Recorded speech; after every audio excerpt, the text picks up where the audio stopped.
Hi everyone, good afternoon and welcome to today's special edition of the Africa for Zero Waste podcast.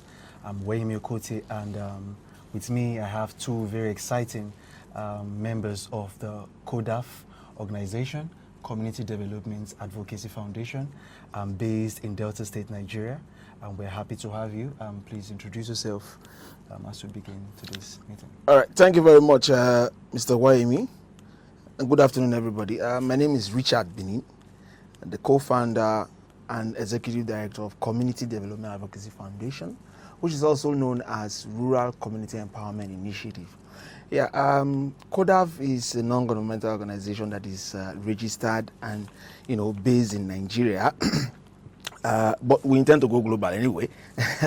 And our main focus is to bridge that communication gap between policymakers and the grassroots people being people in the rural communities, and our mission is to help them improve their capacity in how they should get involved in decision-making processes as regards their livelihoods and their resources. And our work, we engage in quite a lot of areas, but specifically environmental advocacy. So the environmental advocacy aspect of our engagement is engaging community people, most especially women and young people, giving them this opportunity to know their rights and engage policymakers positively on how they should, on their own, manage their resources. And one of the key tools that we use in carrying out this environmental advocacy is the Envirogist program, which we air here on every Thursdays. The outreach is quite enormous, and we also engage in policy advocacy and all that. Yeah, where we have the Niger Delta Youth Environmental Summit. We do that annually. And the School of Governance. We also engage in waste management. One of the success story of that aspect of our work is when we engage the Federal University of Petroleum Resources, Ubrei. Yeah. Well, later we're going to talk extensively on that. Now, my colleague Ubrei-Joe is going to, address other aspects of what we do, but there is these cardinal points that guides what CODAF does.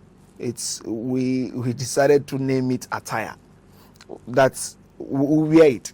Attire means ATIRE.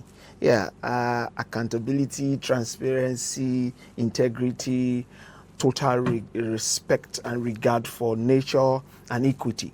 So this cardinals is what guides the operations of CODAF. So essentially, our main constituency is the people and the environment. So my colleague and friend will be able to talk more on that. Yeah. Okay. I'm Weyinmi Okotie. I'm the Clean Air Program Manager for GAIA, which is the Global Alliance for Incinerator Alternatives. And with me here, two inspiring individuals from Nigeria's Community Development and Advocacy Foundation, or CODAF. Mr. Richard is here with me in the studio, and Mr. Ubrei-Joe is joining us live via Zoom. CODAF has been a critical voice in the zero waste movement in Nigeria, and I'm thrilled to learn more about their experience being part of the GAIA network.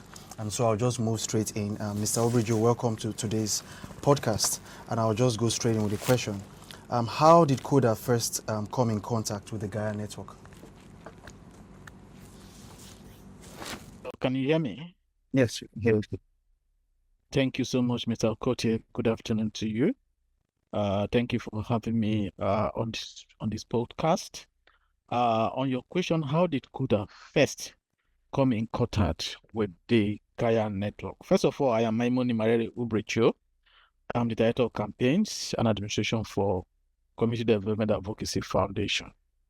To put that straight categorically, before I joined CODAF as a staff member, I have been a GAIA person. And CODAF was onboarded as part of GAIA network, I think in 2022, thereabout. But before then, CODAF has been very passionate about how society enjoy the civilization, how society generates and manage their resources. That comes from the pillar of our natural resource governance. We were bothered about the culture of our waste management attitude in the society. We were bothered about policies that governs various sectors of our waste management practices. So in 2021, CODAF, in 2019, CODAF initiated the School of Governance. On that School of Governance, we have a pillar called waste governance.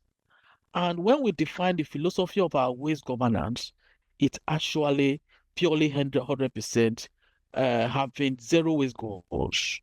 And in 2021, we organized the first edition of the zero waste governance for environmental health officers, because we have this vision of how local environmental actors can actually manage waste effectively, following the appropriate and the most suitable solutions. Because we have seen waste management being managed using some tools that are not really healthy. So in that event, we invited a GAIA member, Mr. Fasaya Doto, who was our lead speaker, who took our learners through the principles of zero waste, and also looking at the pillar of risk solution versus force solution in the waste management sector. That actually was an eye opener for us, and based on the richness of the curriculum of that waste governance, Mr. Dotun advised that CODAF will thrive better if we become part of GAIA network. And that was how CODAF applied to be a member of GAIA, and we were lucky to have been admitted into GAIA network. Thank you very much, Ubrei-Joe. I forgot to also note that Mr. Ubrei-Joe is a member of the Global Regional Advisory Hub for GAIA. And when I keep saying GAIA, for those who are joining this podcast for the first time, it's the Global Alliance for Incinerator Alternatives. Thank you very much, Mr. Ubrei-Joe, for that very quick, clear answer. And I'll ask another question. I don't know if it goes to Mr. Ubrei-Joe, but both of you can please feel free to come into this question. How has being a part of GAIA influenced your organization's strategies or campaigns? How has being a part of the GAIA network influenced your organization's campaigns and actually your projects for CODAF? Okay, I can take that. Yeah, before now, we lacked data, and especially data to engage relevant stakeholders in the waste sector. But when we joined GAIA, those informations and those data, were easily accessible to us, and our work became easier. One is that brand audit that we did. Before now, nobody knew about brand audit. I am speaking here. But when we got to become part of GAIA, those informations were available, and we scaled it down, and that is one of. All right. Thank you. Anything from Mr. Ubrei-Joe?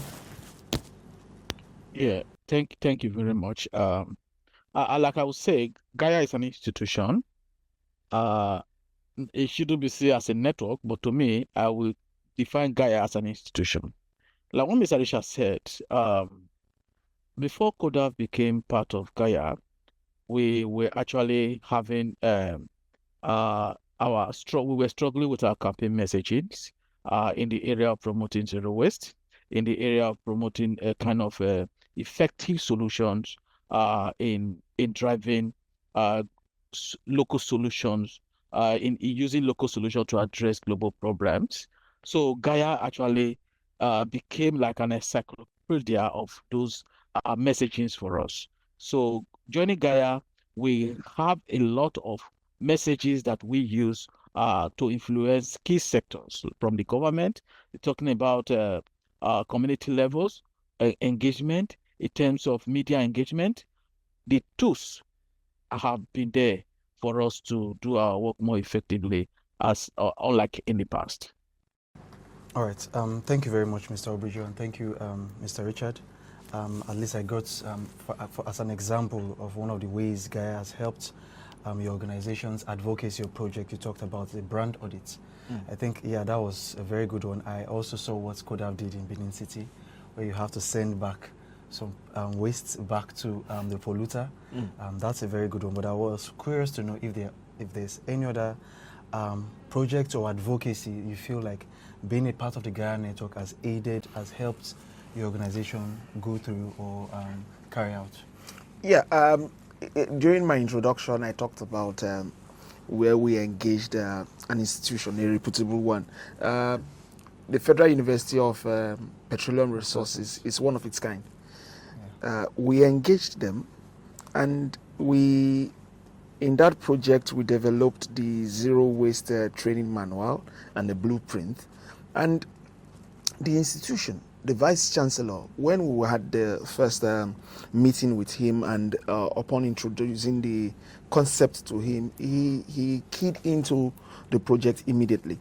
Then when we flagged off the program officially, he made a commitment that the institution is going to kick off a postgraduate program on zero waste. Yeah, I was there. Yeah, you were there. Yeah. So that alone, we couldn't have done that. We couldn't have, engaged that institution without, the support of GAIA in that regard. So that alone is significant and something to, take home with. Thank you very much for that You're answer. welcome, Yeah, and it has also been a pleasure working with the CODAF team.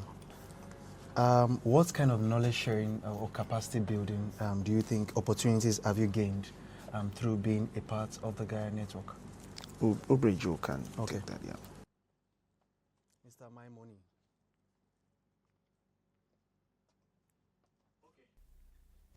Weyinmi, thank you very much. Your question is what kind of knowledge sharing Capacity or building. capacity opportunities, capacity building opportunities we have gained through GAIA. Yeah, like I mentioned before, and I will repeat, is that GAIA is an institution. And for those of us who are part of GAIA network, we are lucky because we see GAIA as an encyclopedia where we can access information, not only accessing information, but also access strategies to help us in doing our campaigns. And one of such knowledge sharing opportunities that we've had, or capacity building opportunity we've had with GAIA, is that Zero Waste Academy. That Zero Waste Academy has actually not only enhanced knowledge and information sharing, but it's an innovative process of engaging key stakeholders to take ownership of zero waste tools, to take ownership of the zero waste goal. The Zero Waste Academy, as have been attended by some of our team members, came back to us as a kind of an eye-opening for us to understand how local solutions are processed, how local solutions are carried out, how local people can be engaged to take ownership in the area of zero waste, especially on the aspect of waste pickers organizing. And one of the impact that the knowledge sharing space that have actually created is the fact that it gave us the opportunity to set up the Zero Waste Ambassador, which is our local zero waste champions that are helping us to reach out and connect, carry out information and sensitization at the grassroots level. That has been very impactful. And the Zero Waste Academy has also given us the understanding on how to reduce methane in a very cheap way by engaging with local communities. Local communities at the moment are making so much effort in ensuring that food waste are put into productive use instead of seeing them as waste. And that has also provided strong climate solutions for us. The practical example is the CODAF project going on at Ekpe, where we are constructing material recovery facility that has a capacity of reducing even more than 100 tons of compost annually, depending on how the capacity goes. Another aspect of experience sharing and knowledge building opportunities that we have actually attained from GAIA is the webinars on the EV batteries. When we talk about the just energy transition, there are a lot of dynamics there are a lot of loopholes that need to be plugged that we have not been exposed to. But that webinar, that space actually created a new form of advocacy. This inspired us to start looking at the issues of the extraction of transition mineral in local communities. And at the moment, we are actually working with local mining communities to resist the aggressive extraction of transition mineral. And that campaign has also led us to ask critical questions on the design of the current system, the EV batteries, the design.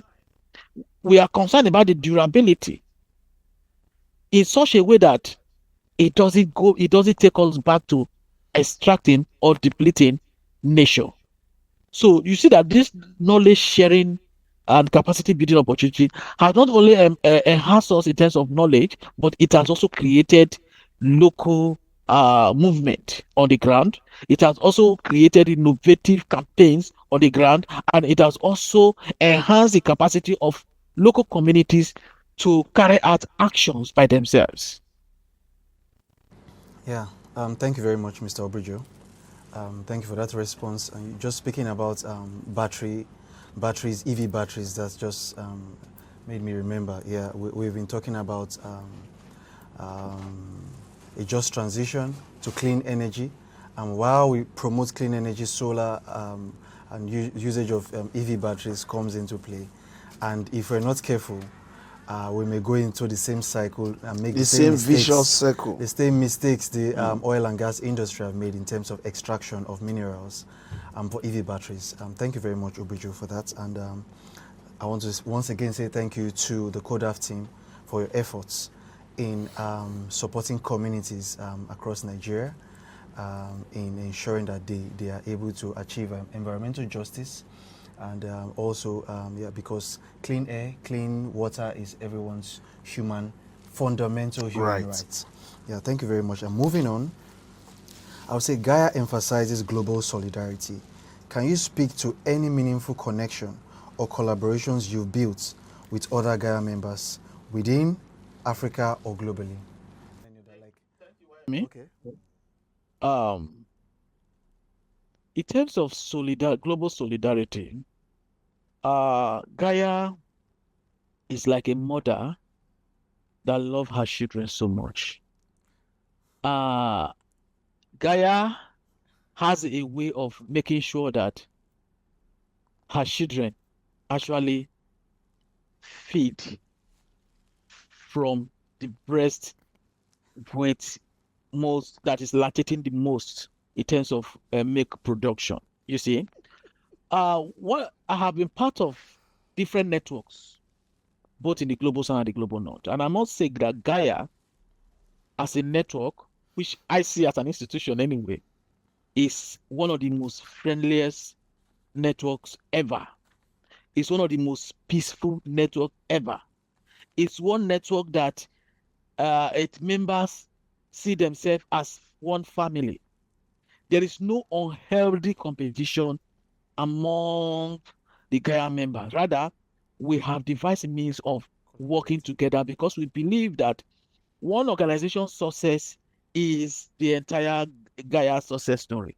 So we work to leverage on the opportunities and the potentials of other member organizations to ensure that the zero waste message travels globally.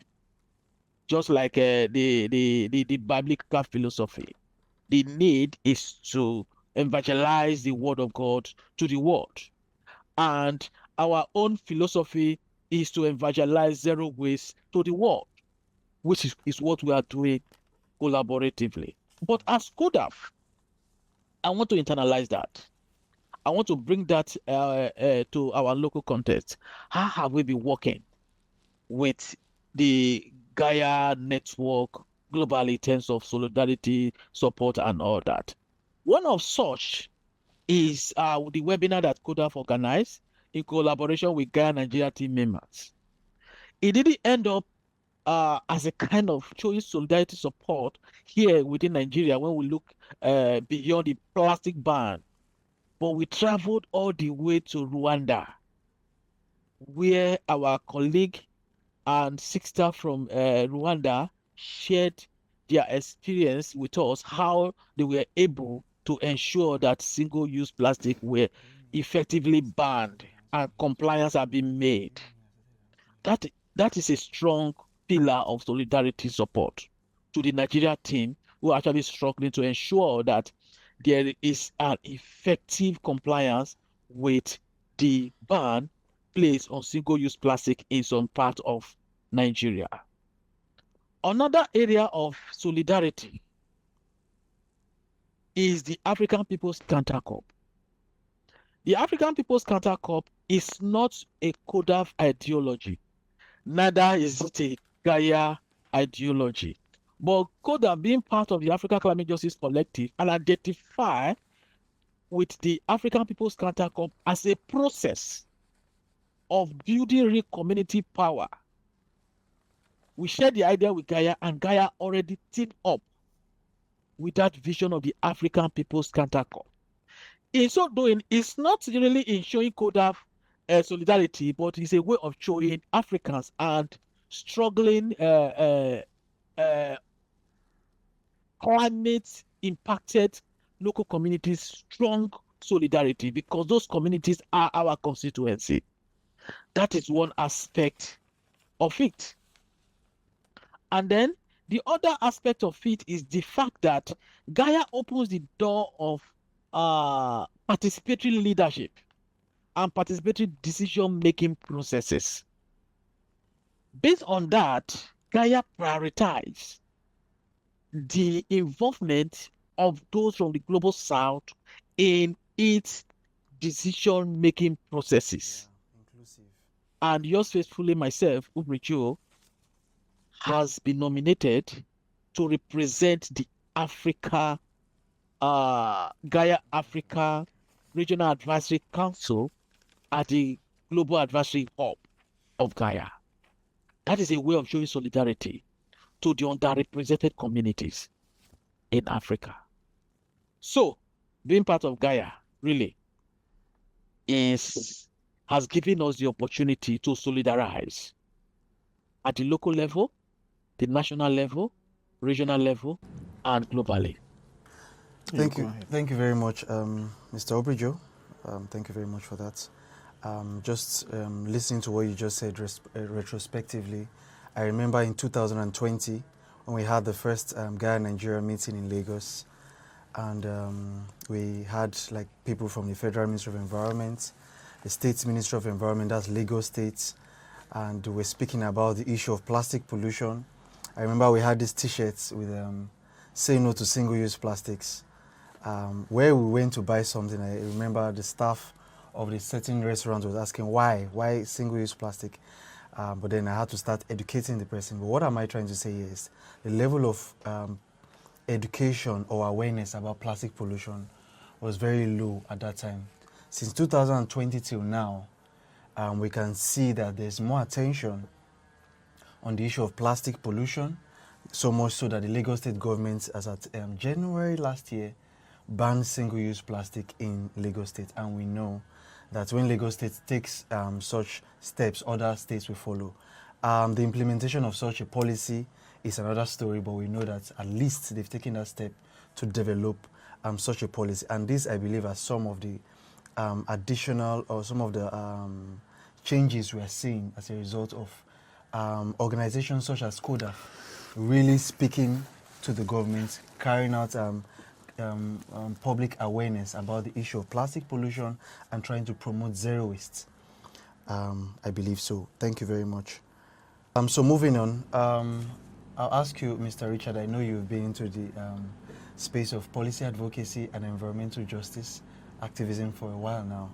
So I'll just ask you, how has GAIA strengthened CODAF's voice in policy dialogues, especially around zero waste and anti-incineration efforts? Okay, thank you very much for that question. A quick response to that question is when CODAF engaged the Delta State Ministry of Environment sometime in 2020, late 2023 or early 2024, I can't get the exact date now. We also took the message of the zero waste concept to the ministry, and it was interesting because the then permanent secretary, who is now the head of service here, Dr. Ms. Oseji, appreciated the concept. We handed over the documents to her, and she said, this is way to go, yeah? So we had that discussion, a roundtable meeting, and after that, so one key success story of that engagement with the Ministry of Environment is some couple of months ago, the ministry announced that they want to ban single-use plastics in the ministry first, then every other department in government. So I see that that is one thing that we have achieved so far, one key achievement that we have gotten in terms of strengthening our voice in policy dialogue. And also the message of the ban of single-use plastic have also been taken to the State House of Assembly, and I think it has passed first or second by the minority leader, and you will see now that this our message is being taken seriously. Yeah. Thank you. And please remember to add, you did the plastic treaty advocacy thing with Center for Earthworks, where ministry, so maybe we should just add that too. That project was to let the ministry know that this is what is going on, plastic treaty. We did that in Asaba too. We did that in Asaba, you and Bao. Yes. Okay. So you can just add that, like like plastic treaty advocacy, to make states also sub-regions aware of the global plastic treaty agreement that has been made. Are you ready? Yeah. All right. One other, in addition to what we did in Asaba, CODAF and Center for Earthworks, CFU, did a plastic treaty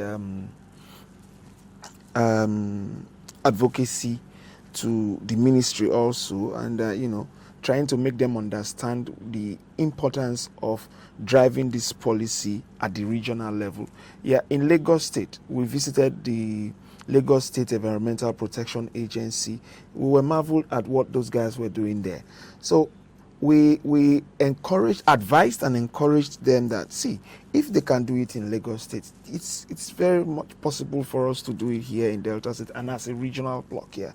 So, and one other thing again, the ministry also bought into that idea wholeheartedly and promised that, yes, they are going to take it up here. All right, thank you very much. So you just heard from Mr. Richard from CODAF talking about how They have strengthened their advocacy efforts as a result of support from GAIA. And also speaking about the plastic treaty advocacy, GAIA felt like there's a global treaty negotiation going on somewhere in the world. Initially started in South Korea, and then the second one was in Paris.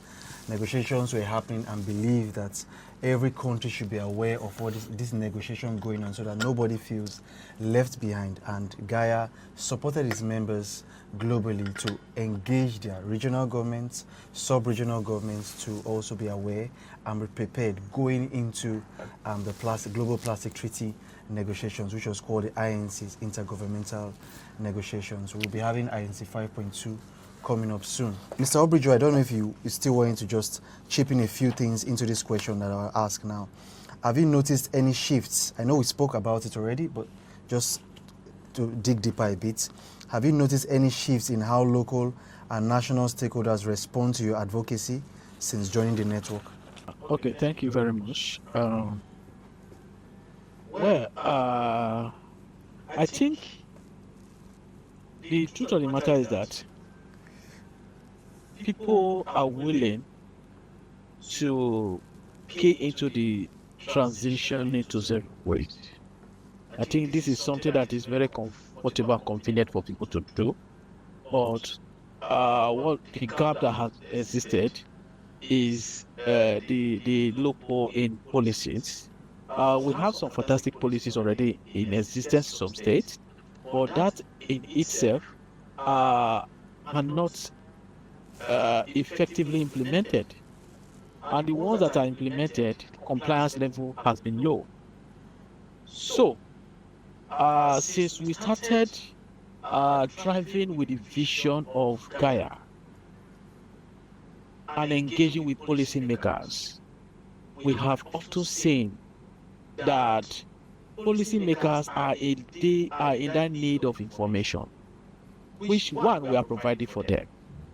And many of the agencies and government establishments are actually responding by domesticating some of those key recommendations that we are sending in, both from looking at the Global Plastic Treaty, looking at the Zero Waste Initiative, and looking at the way of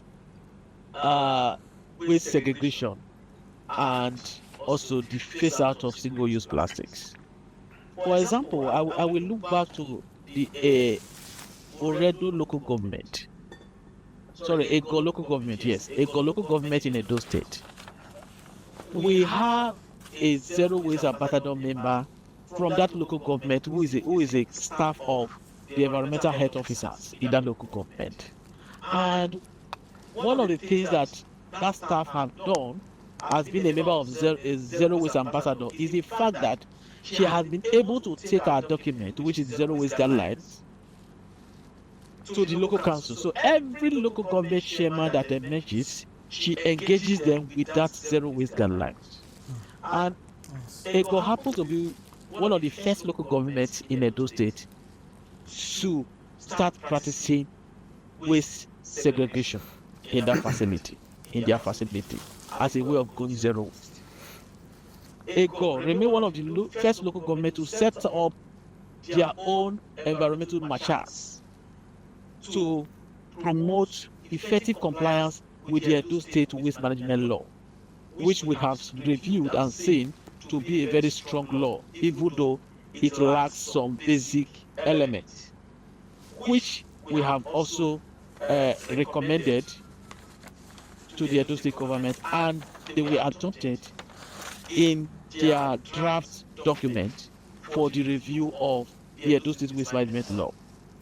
So these are some shifts that we are seeing in the areas of policies, in the area of the zero waste campaign. As we speak, the Akwa Ibom State government, the Akwa Ibom State House of Assembly has also initiated the bill to phase out single-use plastics and ensure that waste collected are diverted from dump sites. That has passed through second reading, and that is through the effort of our zero waste initiative supported by GAIA in Akwa Ibom. And this effort is being promoted by our zero waste ambassadors. So there are a lot of shifts happening here and there. As we speak, CODAF is working with the Ekpe local government in Lagos State in an effort to reduce methane.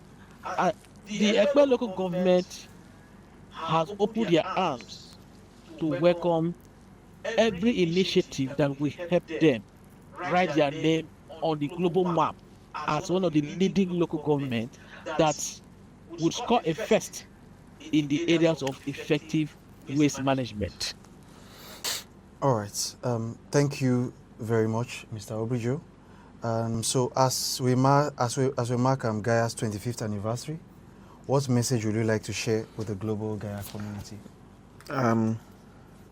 First of all, I will want to appreciate and thank GAIA for all the support that they've given to CODAF all this while, and I really, earnestly wish that GAIA could increase its membership strength to other countries where they don't have operations in Africa, because we need to really increase the campaign of adopting this zero waste concept and waste management. So I think that's about it. All right. Thank you very much. Thank you so much, Mr. Ubrei-Joe and Mr. Richard, for sharing your journey with us. It's been inspiring to see how the GAIA network has supported grassroots movements like CODAF to stand stronger, speak louder, and make meaningful change in these communities across Nigeria and very soon across Africa. And to everyone listening, thank you for being part of GAIA's 25th celebration. Here's to more years of collaboration, courage, and climate justice. An expansion. Yeah. Thank you very much. Thank and you. Also to environmental justice and to zero waste. Thank you very much.